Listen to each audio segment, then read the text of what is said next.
नाज़रीन ब्रेक के बाद एक दफा फिर आपको खुशामदीद कहते हैं। अच्छा ये आपकी चार्जशीट जो है दो आइटम हो गए, दो आइटम हो गए। अच्छा ये एक और बात, अभी भी बहुत से सवाल इसी हवाले से आ रहे हैं। वो कह रहे हैं जी कि एक तो ये आपकी पर्क्स एंड प्रिविलेजेस के हवाले से एक ये भी लिखा हुआ किसी ने कि पता नहीं कितने बिलियन का बजट है, वो 25 लाख के करीब तनख्वाह होती है चेयरमैन की, जेएमपीसीबी की। तो आप ये एक दफा नहीं मुनीब, पता नहीं कितनी दफा ये मैं भी कह चुका हूं और ये पहले भी ऑन रिकॉर्ड है, 1 रुपया भी तनख्वाह नहीं है। पहली बात तो ये है, कोई तनख्वाह नहीं देते।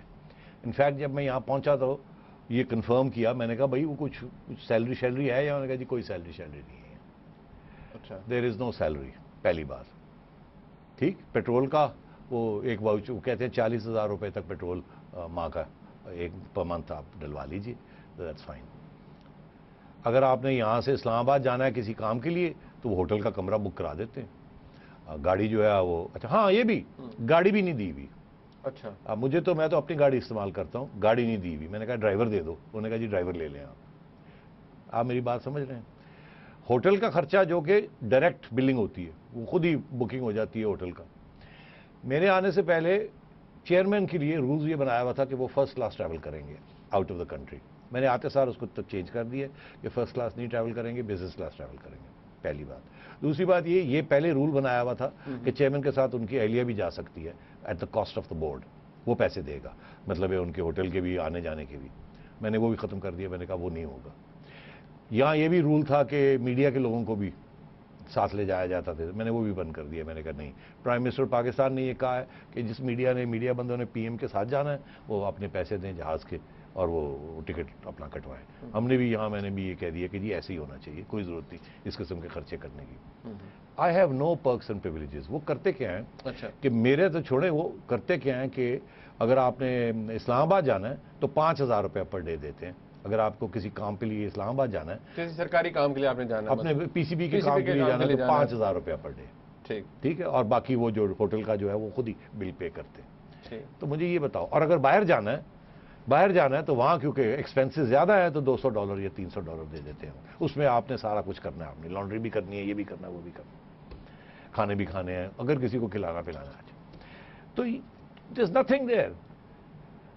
ये जो पर्क्स थे फर्स्ट क्लास ट्रैवल, मतलब 25 लाख शाख, ये नहीं है, ये कुछ भी नहीं है। अच्छा। ये मैं आपको बताऊं, मेरे आने से पहले एक बजटेड आइटम था कि चेयरमैन एंटरटेनमेंट बजट।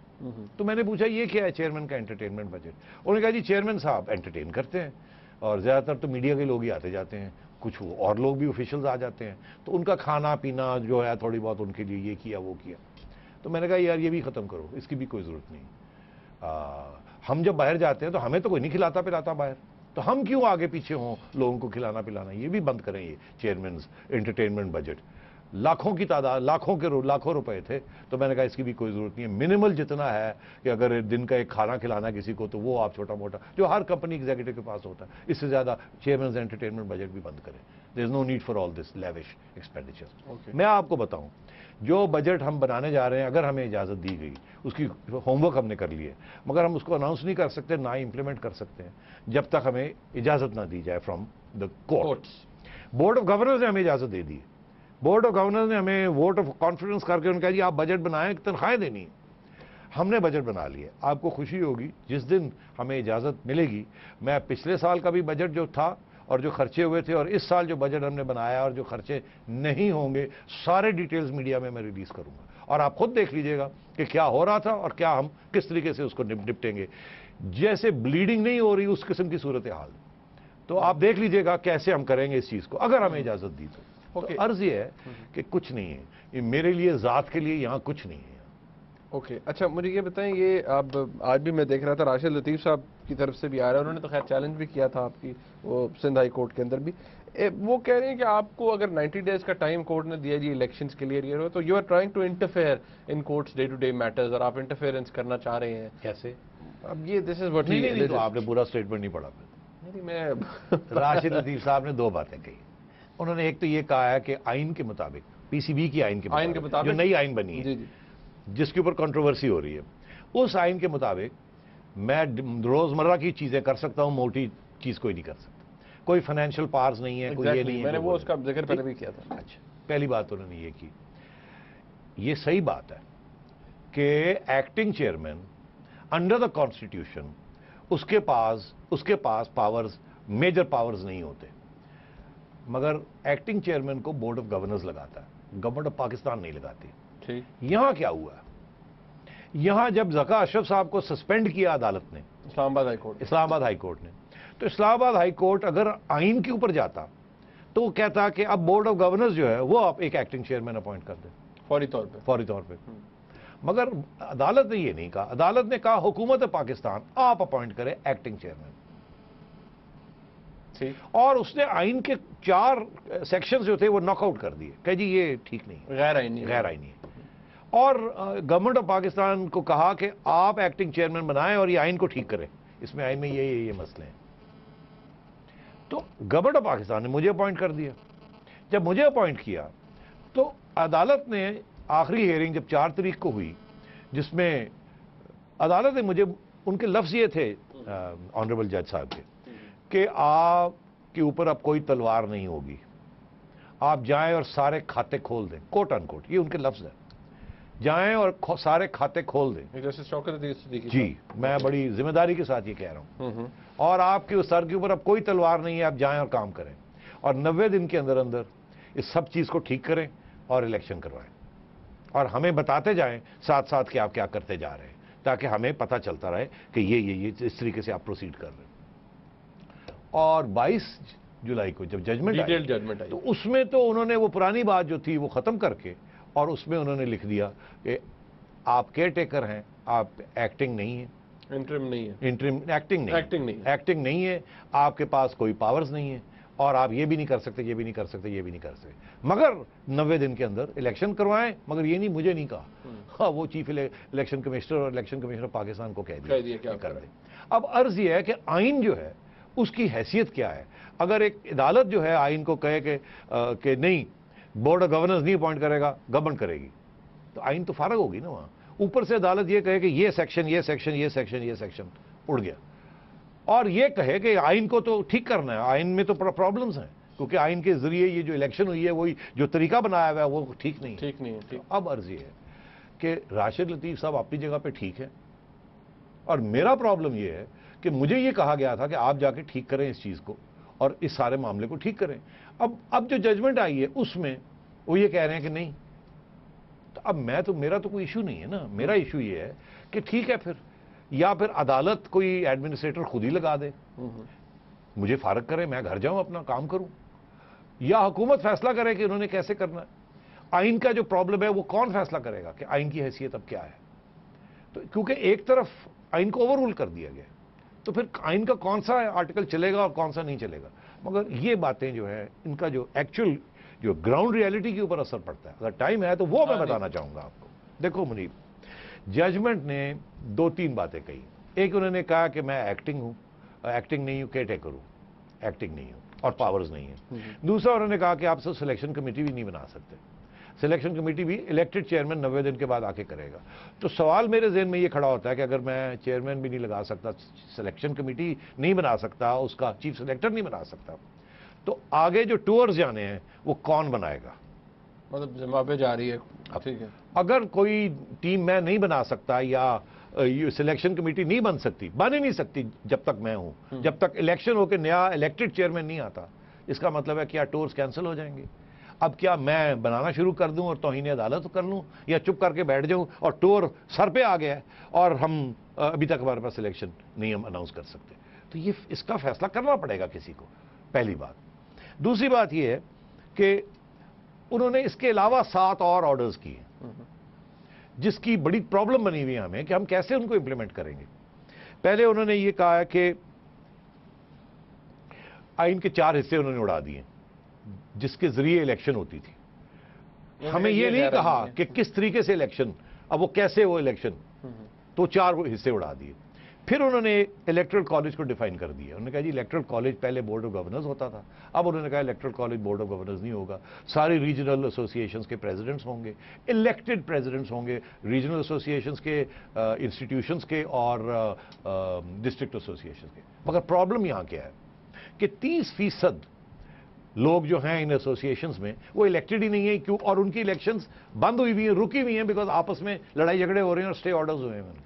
तो स्टे ऑर्डर्स को कौन वकेट कराएगा? ये तो उनके आपस के झगड़े हैं।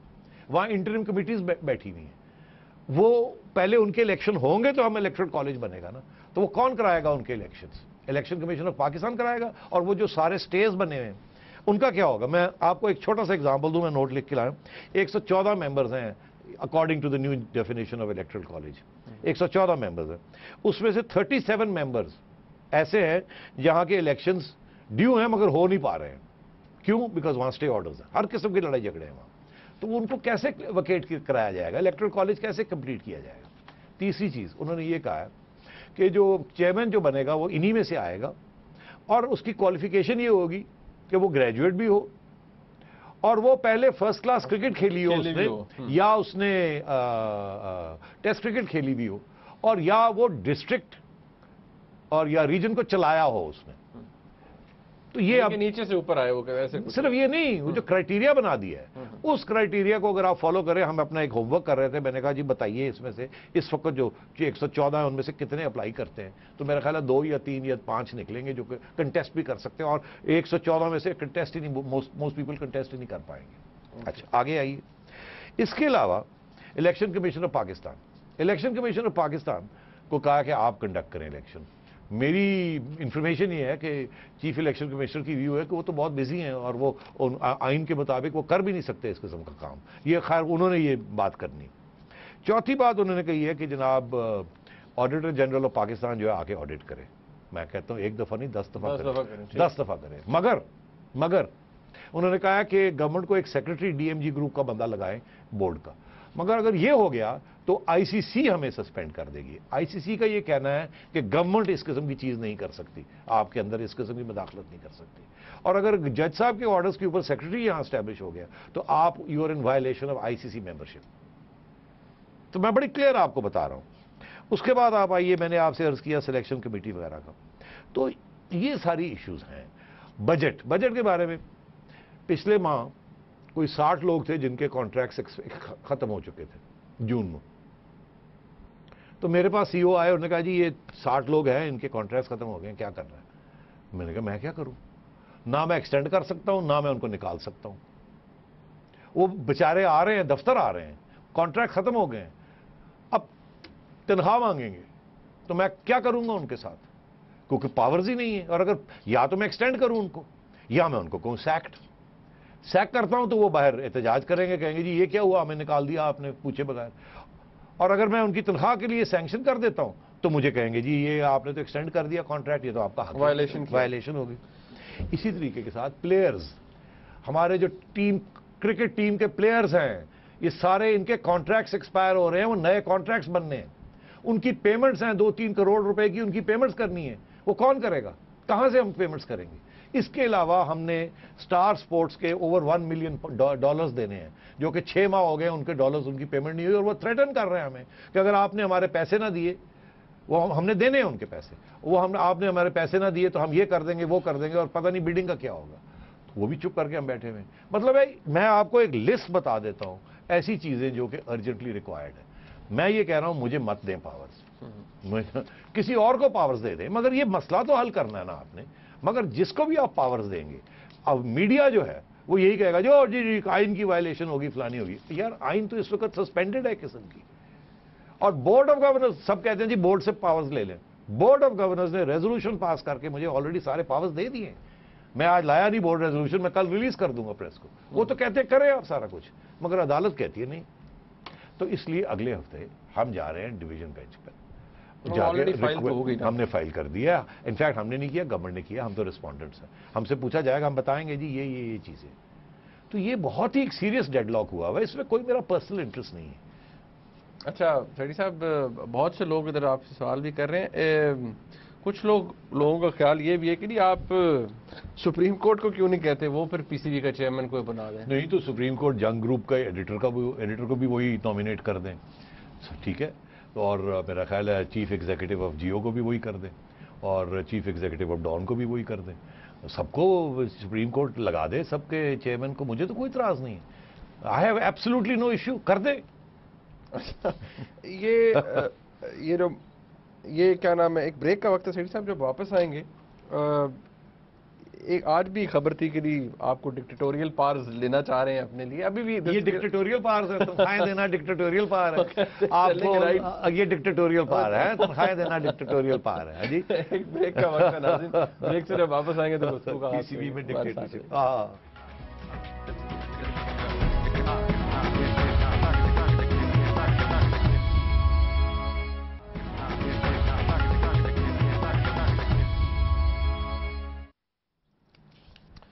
जी, आसिफ साहब हैं हमारे साथ लाहौर से, कॉल्स आप कर सकते हैं, वक्त कम है लेकिन जी आसिफ साहब अस्सलाम वालेकुम। जी अस्सलाम वालेकुम सेठी साहब, क्या हाल है आपके? ठीक है, मेहरबानी जनाब, उसको हुक्म।